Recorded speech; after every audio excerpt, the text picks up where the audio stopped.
So, have you ever been told as a kid not to do something many, many times and it only deep down made you want to do it more? So, I was that kid once, and that's how I stumbled upon the dark web. I'm going to give you my motivation on how I did it, but you're going to have to wait until the end of my presentation. So, first, I'm going to give you guys a brief history on the dark web and its actual purpose back then. Then, I'm going to let you know how the world uses it today. And lastly, I'm going to teach you how to access it for yourself. So, the dark web was created by the US government in the 1970s under the code name ARPANET. It was used for them to transfer secret information between different branches of the government until it was actually scrapped and it became open source. So, open source means available to anyone to use. Good example is you have Apple products that only are released by Apple. Then you have Android products that are released by any company that wants to make any kind of phone. They all use Android because Android's open source. Apple doesn't let that happen. So, fun fact, the very first item sold on the internet was in 1972 by two Stanford students, and guess what they used it for? Weed. They wanted to sell a gram of weed to somebody else. They met up, made the transaction. So, little more information. The dark web is actually 400 to 500 times larger than the surface web that we use today, your normal www. So it's broken into three parts. You have the surface web, like I mentioned before, your www. You have the deep web, is what people use like the cloud and for encryptions for like banks and things like that.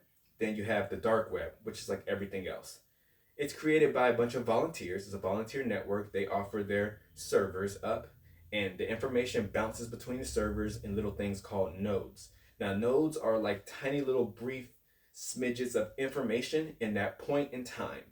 Only that point in time. Doesn't tell you where it came from, won't tell you where it goes next. That's why it's encrypted. So, now I gave you a little info on where it came from. Now I'm going to let you know how it's used today. So, I know that was a lot, but I wanted to make sure you guys had a nice solid foundation before we moved on. So, now the dark web can be used for a plethora of things, but now it's mostly used for shops. And not any shop. The most notorious one is the Silk Road. It was a one-stop shop for all things criminal. You can get your military grade weapons, you can get drugs, you can get exotic animals, you name it. But the actual creator of that was jailed. He was given 2 life sentences. But people still create Silk Road versions in his honor that keep getting shut down. It's a whole cat and mouse thing. But these shops were actually set up like an Amazon or eBay that you would use today. You go on, you can rate, you can comment, you can read the reviews, and they actually have dedicated service reps to make sure you have the best experience possible while you're on their site. That's crazy. But there was a study done in 2016 that showed that all of the drug transactions done between the darknet via cryptocurrency was between 12 to 21 million dollars. And that's just 2016. Imagine what it is now. But it's also a hotspot for journalists and rebels to get the inside scoop on more private companies and countries, and for people to do whistleblowing, which is like trading company information. But it's not all bad. It's also a safe haven for people in certain countries to get access to the internet when their country won't allow them to. It's a safe haven for people to speak their mind without the eyes of Big Brother all on them, and gives other people just access to the world, like I was saying.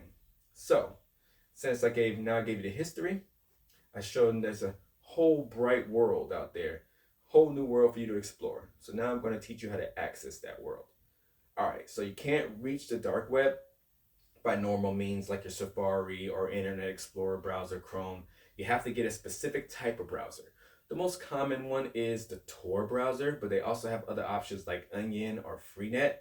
And accessing those sites is as easy as a download. Once you get that browser, that's the easy part. The hard part is finding a website because they don't start with www like the normal websites we know today. They start with a random series of numbers and letters put together, ending with a .onion. So what most people do on their first time, they go on and they search what's known as the hidden wiki. It's like Wikipedia and the internet, but for the dark web. So it has lists of different sites and information on those sites so you can kind of get a good idea of where you want your next move to be. So if you go in, I would suggest that. So now that I've shed light on this so-called dark web, you have a good idea of what it is, how we use it, and how to get there. So let's do a quick recap. I gave you the brief history of the dark web, also known as ARPANET, and I showed you guys how it's used, now the various things that they have used it for, and what you can use it for today, and I've shown you how to access it for yourself. Oh, I also told you that I was going to give you guys a little bit of information on my motivation for first accessing the dark web.